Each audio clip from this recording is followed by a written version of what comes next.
কোনো অনুমতি ছাড়াই রাজধানীর অভিজাত এলাকাগুলোতে চলছে বিদেশি রেস্টুরেন্টগুলোর রমরমা ব্যবসা। দেশের প্রচলিত আইনের তোয়াক্কা না করে সেখানে চলছে মদ বিক্রি এবং নানা ধরনের অপকর্ম। মাছরাঙ্গার অনুসন্ধানে মীর মঞ্জুরুল হোসেনের ক্যামেরায় ওবায়দুল কবিরের বিশেষ রিপোর্টে উঠে এসেছে তারই কিছু অংশ। বনানী ২৭ নম্বর সড়কের পিয়ংইয়ং রেস্তোরাঁ, মালিক উত্তর কোরিয়ান নাগরিক রাগান সু হোয়া। কোন রকম অনুমোদন ছাড়াই এখানে সন্ধ্যার পর থেকে এভাবেই চলত নাচ, গান আর মদের পার্টি। এমন অভিযোগের ভিত্তিতে ১৪ই মে সেখানে অভিযান চালায় আইন শৃঙ্খলা রক্ষা বাহিনী ও শুল্ক গোয়েন্দারা। উদ্ধার করা হয় বিপুল পরিমাণে মদ, বিয়ার, সেই সাথে যৌন উত্তেজক ওষুধ ভায়াগ্রা। আটক হন মালিক। বন্ধ করে দেয়া হয় রেস্তোরাঁটি। অভিযোগ রয়েছে দূতাবাসের কূটনৈতিকদের মদদে আন্তর্জাতিক চোরাচালান চক্রের সদস্যদের আস্তানা ছিল এই রেস্টুরেন্টটি।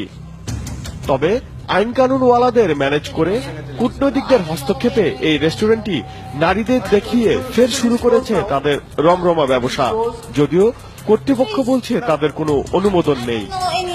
I don't know English very well. Anyway, just my boss is not here.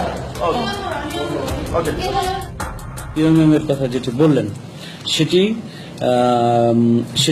সেটি কিন্তু আবাসিক এলাকায়, আমরা সেখানে কোনো ধরনের লাইসেন্স আমরা দিই না।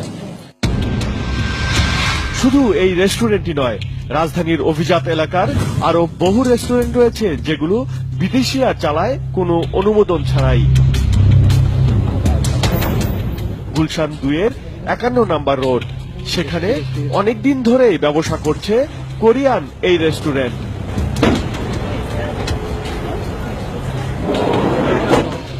ভিতরে ঢুকতেই চোখে পড়ল কয়েকজন বিদেশি গ্রাহক, সামনে মদের গ্লাস। এ ধরনের পানীয় বিক্রি বা পরিবেশনের জন্য মাদকদ্রব্য নিয়ন্ত্রণ অধিদপ্তরের অনুমতি লাগে। আছে কিনা জানতে চাইলে তেরে এলেন রেস্টুরেন্টটির কোরিয়ান নাগরিক মালিক।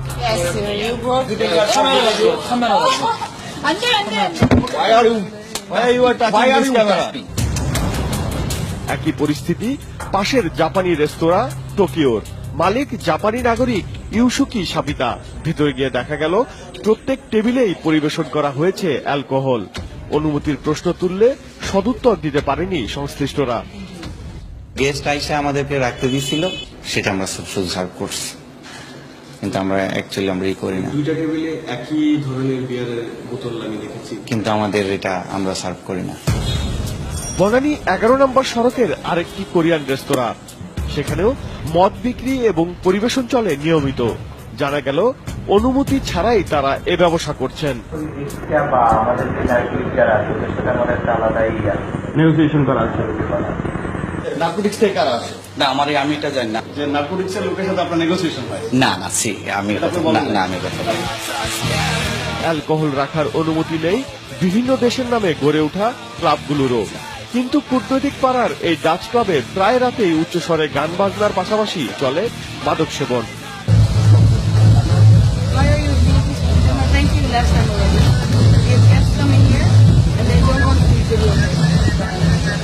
একই অবস্থা এই স্ক্যান্ডিনেভীয় কূটনৈতিকদের ক্লাবেও। দুটো প্রতিষ্ঠানই সরাসরি বিদেশিদের তত্ত্বাবধানে পরিচালিত। ভিতরে ঢুকতেই বাধা আসে। জোরে জোরে যে গান বাজান, কেউ কি কমপ্লেন করছে আপনাদের কখনো? না, এটা তো কমপ্লেন করার কথা না, এটা সবার পারমিশন নেওয়া আছে। তো যেহেতু এই জায়গাটা ব্যবসা প্রতিষ্ঠান, এটা তো দিতেই দিবে, কারণ এটা না দিতে দিলে তো এই জায়গাটা এত টাকাতে ভাড়া নিচ্ছে, বুঝুন না? মানে এরা এখানে অ্যালকোহল খায়? হ্যাঁ, এখানে তো যেহেতু বার আছে, এটা থাকতেই পারে। মাদকদ্রব্য নিয়ন্ত্রণ অধিদপ্তর বলছে রাজধানীতে অ্যালকোহল বিক্রি, মজুত কিংবা পরিবেশনের অনুমতি দেওয়া হয়েছে ৯৪টি প্রতিষ্ঠানকে। সেই তালিকায় গুলশান বনানীতে গড়ে ওঠা এই প্রতিষ্ঠানগুলোর কারোই নাম নেই। কেউ যদি এই ধরনের লাইসেন্স ব্যতি রেখে তারা তাদের ব্যবসা পরিচালনা করে থাকে, তারা যে কোনো অ্যালকোহল বা মাদকদ্রব্য বা আমি বলি যে মদ জাতীয় পানীয় বিক্রি করে, তাহলে এটা অন্যায় হবে, এটা অবৈধ হবে। অনুমোদন ছাড়াই কিভাবে চলছে এসব রেস্টুরেন্ট এবং ক্লাব, এ প্রশ্নের জবাব খুঁজতে জানা গেল মাদকদ্রব্য নিয়ন্ত্রণ অধিদপ্তরের কিছু কর্মকর্তাকে মাসোয়ারা দিয়ে চলছে এ ব্যবসা। আমাদের মধ্যে যে একটা অংশ নষ্ট নাই সেটা আমি বলি না। সুনির্দিষ্ট যদি অভিযোগ থাকে যে মিস্টার এক্স এবং ওয়াই এর বিরুদ্ধে এরকম আছে, তাকে সে অবৈধভাবে সুযোগ নেওয়ার জন্য, অন্যায়ভাবে লাভবান হওয়ার জন্য সেই কাজটা করেছে, সে এই কাজটা করেছে, এরকম সুনির্দিষ্টভাবে যদি অভিযোগ আছে তাহলে আমি তাকে স্পেয়ার করা মানুষ না, আমি তাকে ছাড়বো। তবে যে সমস্ত ক্লাবের মদ বিক্রির বৈধতা রয়েছে তারাও করছেন নানা অবৈধ কাজ, যেমন গুলশানের এই কোরিয়া বাংলা ক্লাব, যাদের মদ কেনার অনুমতি রয়েছে, শুধুমাত্র তাদের কাছেই তা বিক্রি করার কথা থাকলেও সবার কাছেই বিদেশি মদ ও বিয়ার বিক্রি করছে ক্লাবটি। অনুমোদন পাওয়ার পরে গভর্নমেন্টের যে রুল আছে, রুল মতো আমাদের পরিচালনা করা, পারমিট হোল্ডারের কাছে ড্রিঙ্কস বিক্রি করা। বনানীর এই রেস্তোরাঁটির মালিক চীনা নাগরিক টম। ভিতরের ফ্রিজ আর অতিথিদের টেবিলে পাওয়া গেল বিদেশি মদের বোতল, সেখানেও ছবি তুলতে গিয়ে পড়তে হলো বাধার মুখে। Why? Huh? You inform me? You not inform me, you say put camera back. Okay, off the camera. No less than 14 years? You mother hell?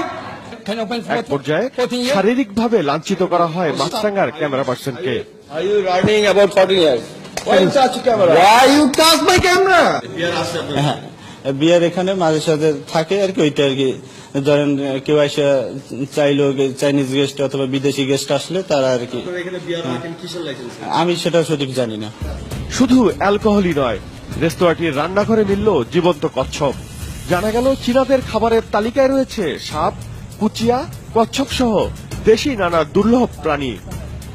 বন্যপ্রাণী কেউ যদি রাখে, বন্যপ্রাণী অংশ রাখে, দেহের অংশ রাখে, কেউ যদি বন্যপ্রাণীর মাংস রাখে বা মাংস খায় অথবা বিক্রি করার জন্য মার্কেটে নিয়ে যায়, তাহলে সে ওই আইনের, অর্থাৎ বন্যপ্রাণী সংরক্ষণ নিরাপত্তা আইন 2012 34 খ দ্বারা সে দোষী সাব্যস্ত করে।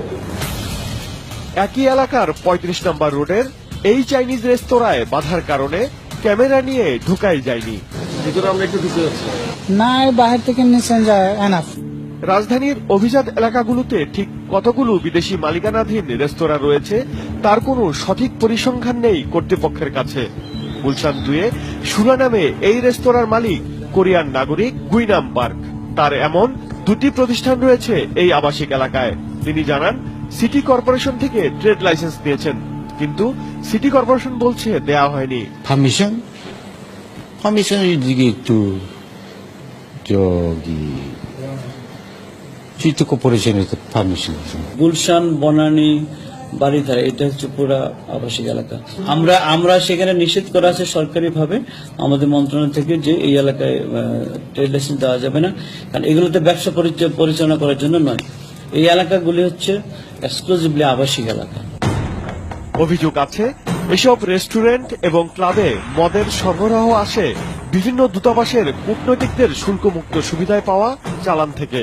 বিশেষ করে ছোট দূতাবাসগুলো তাদের জন্য বরাদ্দ লিকারের পুরোটাই তুলে তার বড় একটি অংশ বিক্রি করে দেয় এসব রেস্টুরেন্ট এবং ক্লাবের কাছে। আর অবৈধভাবে ব্যবসা পরিচালনার ক্ষেত্রে উত্তর কোরিয়ার দূতাবাসের কূটনৈতিক এবং কর্মকর্তারা তো সরাসরি তাদের প্রভাব খাটান। আমরা বাংলাদেশের স্থানীয় আইনে যারা তোয়াক্কা করেন না, সেরকম মানুষের বিরুদ্ধে, সেটা বিদেশি হোক, কূটনীতিক হোক, সবার জন্য আইন সমান এবং সেইভাবে আমরা ব্যবস্থা নেব।